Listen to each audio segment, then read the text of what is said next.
Welcome, everybody, to another Move Without Limits podcast, where our goal is to interview experts in their field and bring you really great advice. Today, we're going to talk about the most popular and busiest and most growing sport in the United States, anyway, pickleball. But before we do that, I'd like to comment on two things from our podcast last week.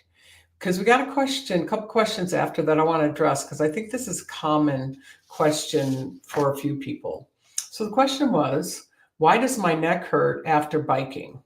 Well, we talked a lot about the neck and how it needs to curve in or concave like that. And so when you're biking, your head's forward, your chin's forward, and now your head and neck are not on top of your spine. They're way forward. So what happens then is your neck gets strained, your muscles get fatigued, you compress your joints, you compress the nerves in your neck. This can also lead to arm pain, tingling, or numbness. So what you want to make sure to avoid that or minimize that is make sure that your bike is adjusted optimally. I know a lot of you bikers don't want to do this, but you may need to raise your handlebars so you're not so far leaning forward and straining your neck.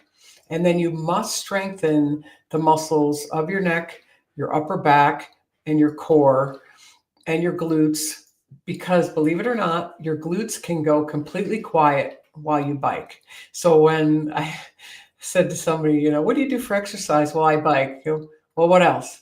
Well, that's it.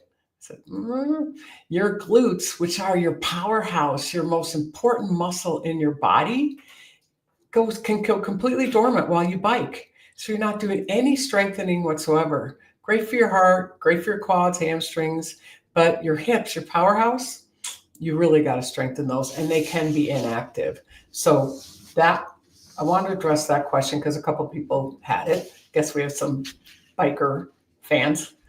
The second thing is, and this came up in our class last week, I think what women need to understand is that female and male hormones are very, very different. And females must eat something within 30 minutes of waking up. Because what happens in females in particular is within that 30 minutes, your cortisol levels spike or go up, and that's your stress hormone. That's the one that provides your fight or flight response. So what happens is when you eat, it lowers that. But if you allow that cortisol level to stay high, what it does is it holds in calories, which I know you don't want to do, and it also attacks your lean muscle mass. So guys can get away with it because their hormones are different, but women cannot. So please eat a little something, 20, 30 grams of protein. Now, I'm not very hungry in the morning, so maybe you're not either. So what you can do is, but I do love having my lattes in the morning. So what you can do is you can put protein powder in your latte. So look at your protein powder, get 20 or 30 grams and put some in, especially if one that doesn't have any taste, or maybe you like vanilla, little flavor in your coffee, and drink that. That'll give you some protein. An ideal breakfast. Now, I can't eat eggs. They don't agree with me. So I have to find other protein sources. So if you can eat protein, eat eggs, something like that, that'd be great. But a really good breakfast is overnight oats with protein powder in it, and then maybe some berries. So that's a really, really good breakfast. And then I tell everybody that within an hour of our class and our workout, you have to eat a really good breakfast high in protein, another 20, 30 grams or so, to replenish and replace all that muscle tissue. So women, don't starve yourselves, eat something. The other thing that's really beneficial is if you do that, it helps you sleep better. So when we sleep, we heal. So we want to make sure that we maximize the ability to get some really good, long, deep sleep. So there's my little follow-ups from last week. So let's talk about pickleball. was it 20 million people played last year? That's about a 50% increase from the previous year. It's growing very fast. Let's dispel some common pickleball myths. It's an easy game. Anyone can play it, and you don't need to warm up. No to all that. Yes, anyone can play, but you have to warm up. And the reason that people get injured, and we see more pickleball injuries probably than any other sport, is that people don't warm up or prepare. You might have seen the podcast with Henri, I don't know, a month ago maybe. He jumped in his golf cart, ran down to the pickleball court, jumped out of the pickleball court, no warm up, no preparation, no nothing, and tore his gastroc muscle. And he was on crutches. We'll tell you a little more about those injuries and how to treat them.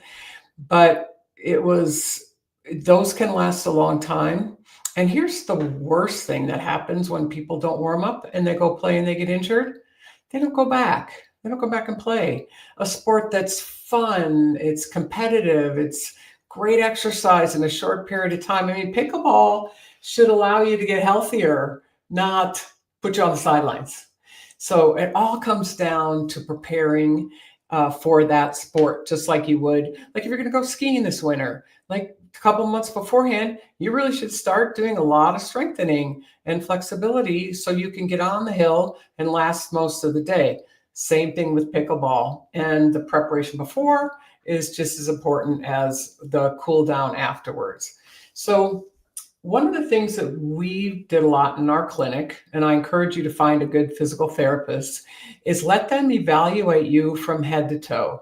Look at your posture alignment, look at your flexibility, look at your strength, look at your ability to make those lateral moves and those stop and those starts. And even, do you have the shoulder strength and arm strength to hit your serve or hit all those overheads that those fools are lobbing you with? I hate that. So maybe we find certain weaknesses. Maybe you're, and a lot of people are, asymmetrical. Let's say you're stronger on one side and weaker on the other. So I can move to my right, no problem, but I can't move to my left. So we want to make sure you can move right and left just as easy, and forward and back. So we train you specifically for that sport and make those moves. So wherever you are, get with someone who can help evaluate you from head to toe and identify all your different abnormalities, weaknesses, asymmetries. And then the other thing, every time I've met a pickleball pro, I said, what percentage do you practice and do drills and work on like footwork and that kind of thing? And what percentage do you play? Now think about that for a minute yourselves. I know a lot of people who play 100%. Every pro told me it's about 30% play and about 70% practice and drill. So these are pros, 5.0 and up. So take their advice. So you really should practice, do drills, warm up really great before you get on the court. And then when you have to make a quick move, your body will be ready and prepared for it. And so it's not just like run out there and try and play. Your body's already ready to make those moves. The other thing that a really great, we'll have her on one of these days, pro told me, she said the thing she sees most amateurs are not good at is their footwork. Now, I played tennis all through college, and we worked on our footwork all the time. But in tennis, you have a little bit more time, but you want to make that perfect swing or that perfect hit with your paddle. So you have to work on your footwork. And one of the best ways to be able to react quickly is get in that great ready position. That means your knees are bent, your hips are bent, your paddle's out in front, you're on the balls of your feet, you're light on your feet. So you can then go make those really difficult moves of those low dinks, those wide dinks. You can get to them like this pro is doing, because you were in that ready position. So footwork and being ready is really important. You also need to anticipate, this will help your footwork, to where the ball's going. So don't wait till the ball's coming at you to figure out where you're going to go. Watch your opponent's paddle. Which way is it pointing? Are they cutting it? Are they top spinning it? So that'll give you a little bit of ability to anticipate what the ball's going to do so you can get your body and your feet in the right position. You have to do a lot of strengthening in order to have your body move the way you want. And the most important things are your ankles, your hips, your core.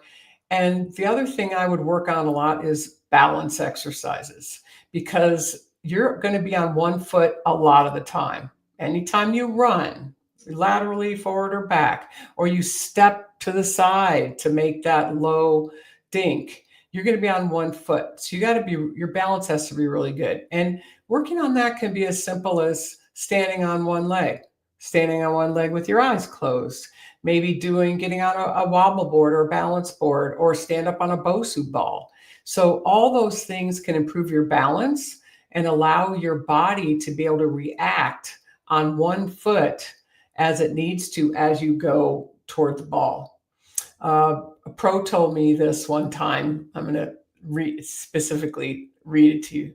She said, your paddle follows your feet. If your feet aren't in the right place, your shot won't be either. Train your feet to lead, and your game and good shots will follow. So as your feet are in the right place, your paddle's going to be in the right place, because it's really hard for you to have to get over here and make a shot and your feet are going the other way. Very hard.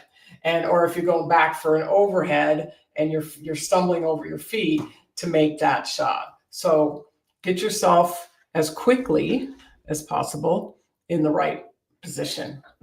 So what are the most common injuries? Well, we see a lot of back, ankle, foot, elbow, shoulder, and hip. And I'll go through those specifically.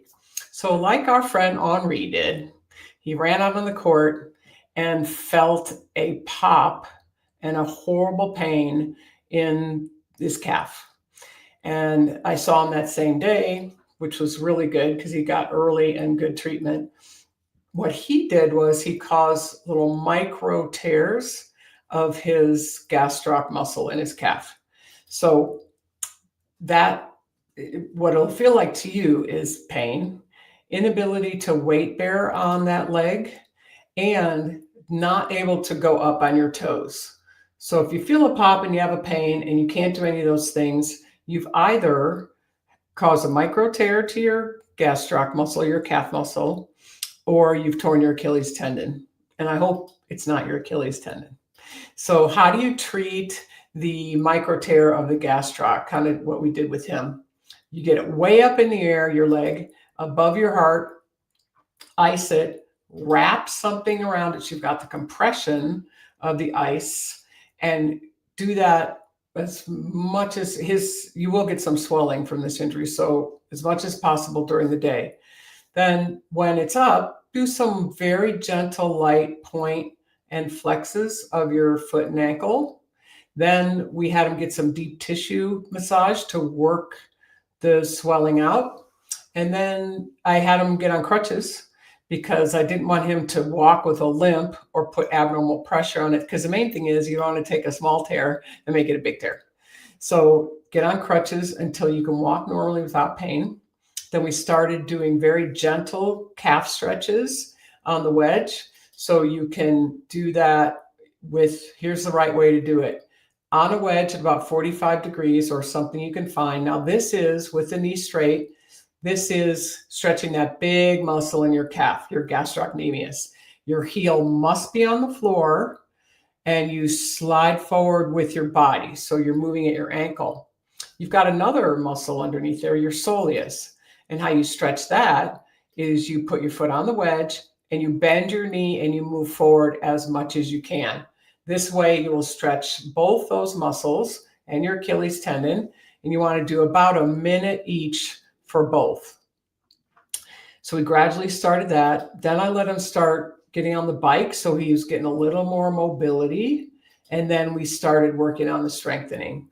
And because he seeked out the right treatment and fast treatment, he was able to play in a golf tournament 2 weeks later, which is really unheard of. So again, the right treatment, quick treatment, but why don't we just avoid having it all together and warm up before?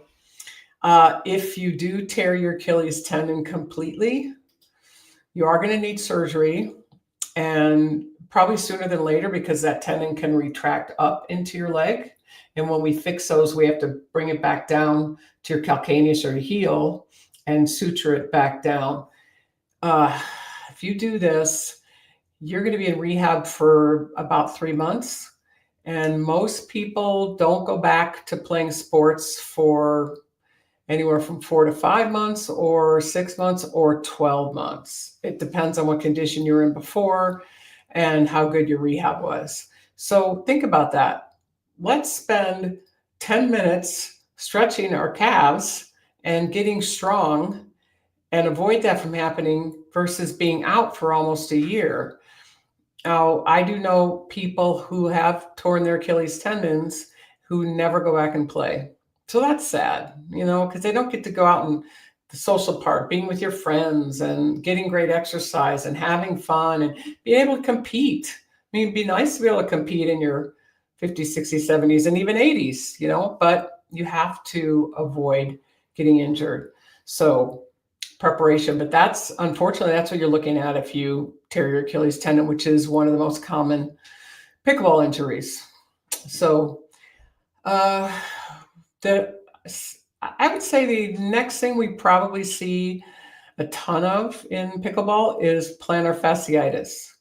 And that the plantar fascia is on the bottom of your foot and runs all the way from your heel all the way into your toes. So it's there to protect your foot, to absorb shock, to support your arch. So it's a nice, strong, stout fascia, but it's connective tissue. So it can lengthen, but it can shorten. And when it shortens is when you get the pain and the inflammation.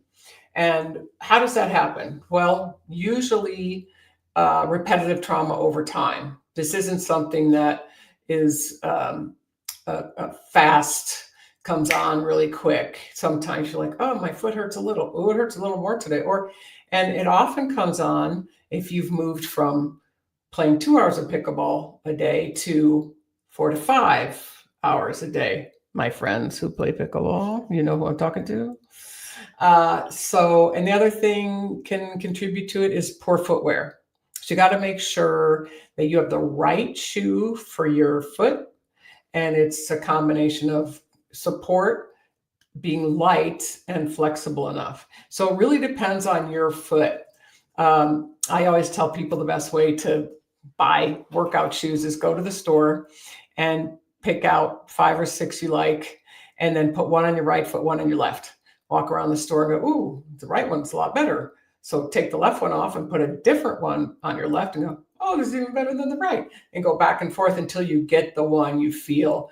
Now, certain people who have narrow feet need to buy a shoe on a narrow last, like a Nike. People with wider feet, like me, need to do like a New Balance or an Asics, or I wear Hoka's for not pickleball. But so you really have to have good footwear. The other thing, part of the treatment is sometimes if you have a really flat foot or hyperpronation, we'll put an insert in your shoe to give you a little bit more of an arch support. Because when you walk and it's all elevated, when you run and stop and start, when your heel hits the ground and you transfer your weight forward as you walk, your arch has to engage and hold up.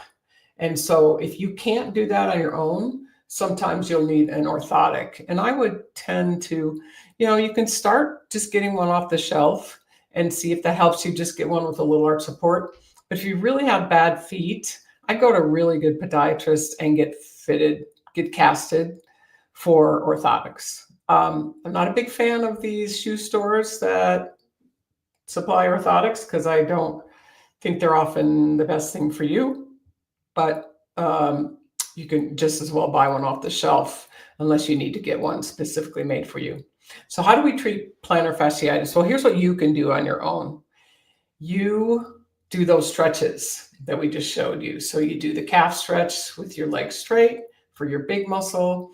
You do the calf stretch with your knee bent for the little muscle underneath, just like that. And I didn't mention this, but please hold these for 30 to 60 seconds.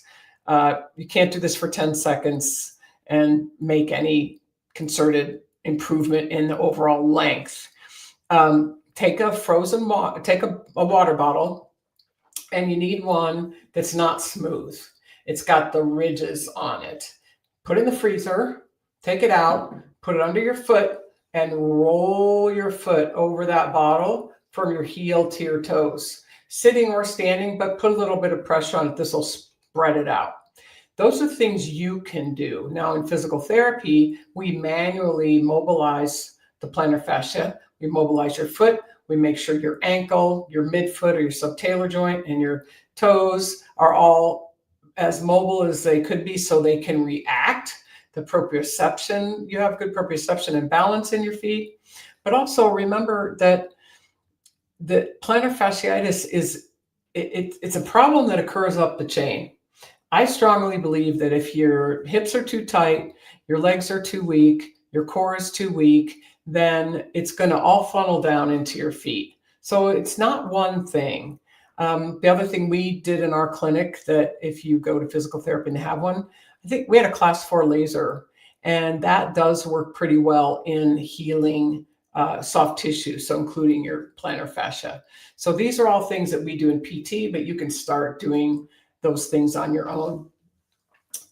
In the knee, since it's not supposed to be a contact sport, don't see a lot of ACL, things like that, but we do see an increase in patellofemoral dysfunction, and that means your kneecap in malalignment of your big bone in your leg, because you're starting, moving fast. If you are prone to having malalignment of your kneecap, this can get worse. You can tear your meniscus or the cartilage in your knee, and you can also strain your medial collateral ligament on the inside of your knee and your lateral collateral ligament on the outside. These are all quite common, but all very, very amenable to good physical therapy. In your back, you can get a strain in your back, particularly if your core is not strong. That's really important. You guys might have seen our back and neck pain podcast, but that's a little joint, those little vertebrae and those little discs. So you have to have the muscles in your trunk that are very big and can be very strong take the stress and strain of that pounding sport and not your little vertebrae. So that happens with weakness of your core and inflexibility of your hips. Shoulder, often, if you, and do this, look in a mirror. When you stand up and look in a mirror, and don't try and stand, perfect, just stand like you normally stand and look at your hands.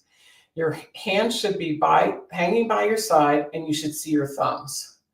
If you see the back of your hands, or your arms are not hanging by your side, maybe they're in front of your thighs, that means your shoulders are internally rotated and anterior translated. Now, that happens a lot because most of everything we do is forward. So you have to do something to get out of it. That's why we have all these exercises on the foam roller available for you to get out of that. So because you're already forward, then and you're moving forward as you hit the ball, as you hit the overhead, even as you serve sometimes, you are prone to increasing that shoulder plane and moving your shoulder forward. So it starts out as an impingement. So you can get an impingement of your tendons underneath this bone on top and the one below. So you're closing that space in there. So it starts with an impingement, which is, please don't ignore that and get that treated quickly, because the next step is rotator cuff tendonitis. And then the next step is rotator cuff tears. So I would say kill the giant while it's little and make sure that you don't move into that. So that's, we did, well, let me talk about the elbow. So you can get elbow pain in pickleball. You can get golfers and tennis elbows. So you can get elbow pain on the inside, which is more golfer's elbow, and you can get pain on the outside, which golfer's elbow and tennis elbow. So why does that happen? Usually it's because your shoulder is locked into a position, yet you want to get back there and hit that big overhead or get your arm in a position where you can make a really powerful, hard shot. Well, you should do that with your big muscles, your trunk and your shoulders and your legs. But let's say your shoulder's locked in here and you can't get out here to make that shot. You're going to overuse your elbow to make it happen. You aren't going to be able to get your shoulder back and make that happen. So we did a huge study on years ago on the best junior tennis players in Southern California. And we studied all of them that had elbow pain. 100% of them had forward shoulders. And they need to get back there and hit that great big top spin. And they couldn't get their shoulder back there because it was locked in here. So they overdid it with their elbow because they still wanted to make that shot. So to fix them, all I did was work on their shoulder position and their elbow pain went away. So again, it's usually up the chain, a challenge. It's not usually one thing, but that is common in pickleball as well. In the hip, you can get a hip impingement. You can get bursitis. But the main reason, it is a diagnosis, but it's more a symptom. Like bursitis, I love when people say, well, I've got bursitis in my hip, I'm waiting for it to calm down. Well, there's a reason that bursal sac got inflamed. So you would need to identify the reason. And the reason usually is because your hips are too tight. And so you can't move them the way you want to, so other tissue gets inflamed. One other thing I want to mention is hydration is really important when you play pickleball. I think hydrating, certainly the day before and the morning of is really important as while you're playing. So I make sure I hydrate if I know I'm going to play a couple hours, the day before, the morning of, and then have it in my hydration. So not just while you play, make sure you hydrate beforehand. The other thing is have a pro help you with your paddle. So your paddle grip is important in size. Mine's pretty big because I have a big hand, but a lot of women have smaller hands. So you need a smaller grip. So you're not holding onto it too tight. And what are you holding onto it with? All these muscles in your arm. So it's going to affect your elbow. And then the weight of your paddle is important. So if you have a paddle that's not too heavy for you and the grip is correct, then it's going to decrease the vibration up in your arm. So work with a pro on the best paddle for you. I mean, these paddles are phenomenal now.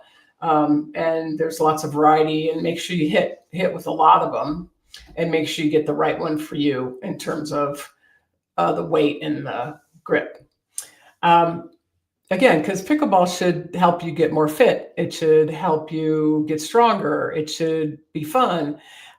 So if you do all these things to prepare, you should be able to have fun and do all those things. The other thing that is important is when you are playing, it's really important, just like in any sport, is to recognize when you're getting fatigued. If you out there playing for a lot of hours, it's hot, maybe you didn't eat as well as you should, then you're going to get fatigued, and then you're not going to move really well, and you're going to set yourself up for injury. So if you do get fatigued, please stop. It's just not worth it. It's just like skiing. When do most injuries occur? The last run. Same thing with pickleball, especially if you're out there for a long time. And as much as the preparation before is important, when you're done, remember, you ran forward, you ran backwards, you ran lateral. And every time you do that, your muscles contract and they contract and they contract. So afterwards, especially when you're warm, that's why we stretch at class when we're warm, is stretch out right after. Don't go have a drink or go have lunch or just, say, look, I need 15 minutes, stretch out, and then I'll meet you. So stretch right afterwards. So those are kind of the few tips I've got for the most common sport that we see today, and a way to avoid injuries, because some injuries take a long time. We're happy to take your questions about that. But before we do, my second favorite segment is crazy things I see at the gym. And I'm sure you've all seen this guy that's going to do a bench press, and he loads up all the weights on the bar, sits back there, and here's the wrong way to do it. You arch your back up off the bench. You drive your feet into the bench or the floor. Your elbows are stuck out to the side. You bounce the bar off your chest. Now, come on, you've all seen this guy do it. And so, and you go fast. Well, you're actually doing more work with your trunk than your chest. So if you really want to work your chest, you hold your elbows at about a 45-degree angle to your body. You slowly lower the bench down to your chest and make sure it comes right about mid-chest. The other thing that a lot of guys do wrong is they've got it up too high. So right down about your mid-chest, and then squeeze back up. And the other thing is, before you even start, what I would do is squeeze your shoulder blades together. Make sure they stay there, and then you're just doing chest. You're not doing your back or your core or whatnot. So we talked about this a lot. So eccentric exercise is when you lengthen a muscle against a load. So when you're coming down, you are lengthening your pec muscles against that load. When you press up, you're doing concentric or shortening them. So go down slower than up. So I like to do like maybe 3 seconds down and then power it up. And then 3 seconds down and power it up. So that's the right way to do a bench press if you really want to work your chest. And most people, unless they're power lifters, which they train differently, most of us, I would make sure I got in like 8, 10, or 12 repetitions. Like these guys go, oh, I bench press, 500 pounds. Well, they did 1. It's not functional. It's not. And we had a patient, actually, we did surgery on, that tore his pec muscle off the bone by doing that, by lifting too much weight and doing 1 rep so he could say he did it. So, okay, bench press gone wrong. Let's not do that. And now my second favorite, my favorite is Ask Kate Anything. So if you have any questions about pickleball or anything else, we'll ask my lovely producer if we have any questions. Susan would like to know, is it safe to play multiple days in a row? Oh, Susan wants to know if it's safe to play multiple days in a row. I wonder if I know who this is. We have a friend who's completely addicted to pickleball, but there are worse things. I think it's not good to play a sport, any sport, every day. I think your body needs to recover. But what I would do is I would vary the intensity of my playing, and I would vary the time. So let's say I wanted to play 4 days a week. You could play a couple days in a row that maybe you don't play as long, or the intensity is not so great. Then you take a day off. Then you can play maybe a couple more days and then take a day off. So make sure I would not play 5 days in a row. I just wouldn't. I don't think your body, and I know some of these people playing and they're not in their 20s anymore. You know who I'm talking about.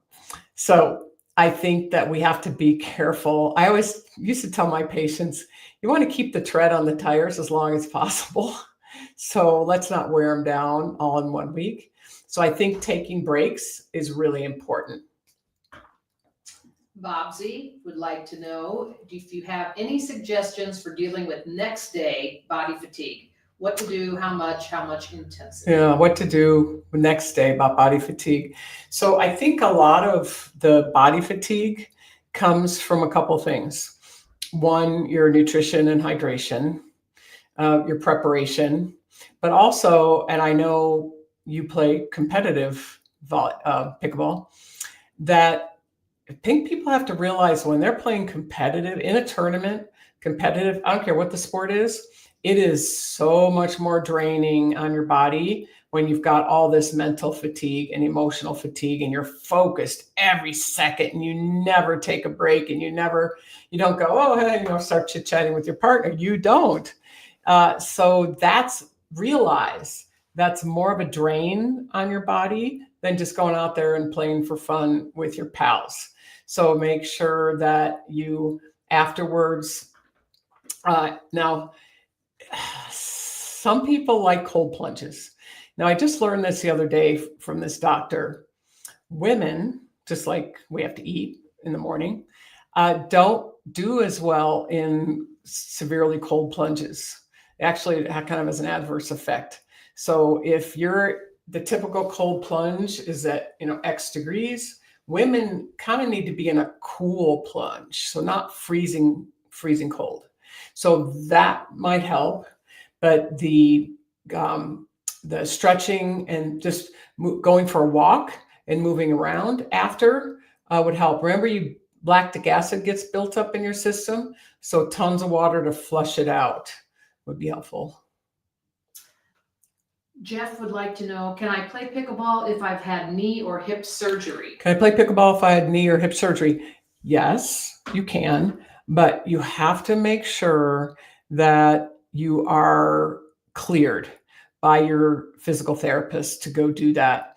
And just like any other sport, when we saw a bunch of kids who tore their ACLs in like soccer and other sports, we had a return to sport tests that we did with them to make sure they were ready to go back and not re-tear it, because that number is pretty high if you go back too soon.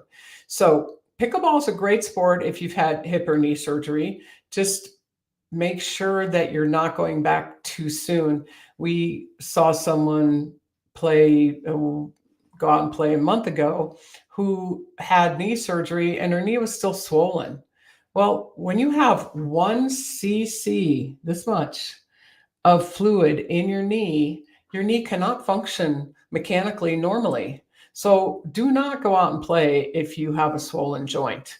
So just make sure you're ready. But yeah, you can certainly play, because I like, well, especially doubles. I wouldn't go play singles, but you can play doubles just fine. That's all we got. Okay, no more questions? No more questions. All right. Well, nice to cover a very, very popular sport. I hope that you guys all go out, have fun playing it. And it's a great social thing to do with your pals, and anybody, many, many ages can play. If you like this, subscribe, share it with your friends. And we will be back next week. Very excited about our guest next week for you to hear him. And with a brand new Move Without Limits podcast. Thanks for tuning in.